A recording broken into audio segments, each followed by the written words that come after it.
Well, I think Newark did them together, didn't they? Yes. I mean, I think, when you deal with, some of the misconduct issues, misconduct is another expression of breaking the rules, right?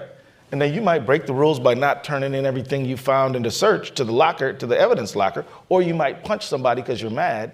Both are bad behavior.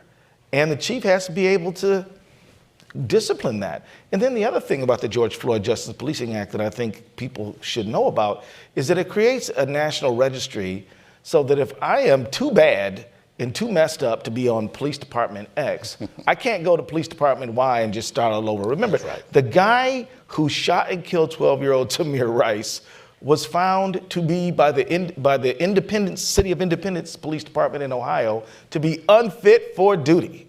And that same guy goes to Cleveland and shoots Tamir Rice. So we've got to create a database, and it's to protect citizens, but it's also to protect the overwhelming number of officers who are there to help people, who are there to assist the public, who are there to protect people.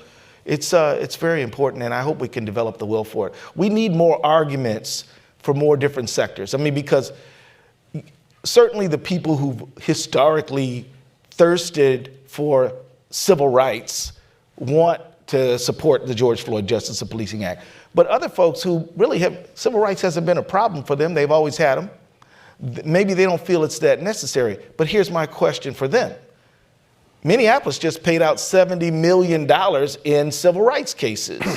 New York paid out about $175 million. How much did LA pay out? How much did Chicago pay out? This is all stuff that could go to business development, schools, dealing with the homeless. It can deal with anything, but we're paying through the nose because of misconduct. Oh, and don't even get started about the cost of civil unrest. Even if people don't break windows, you still got to pay overtime for officers who are going to be managing that situation.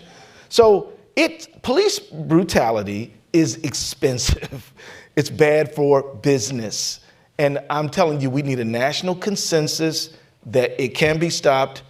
Let's back up chiefs like Chief Harrington, my former chief Arredondo, and solve this problem.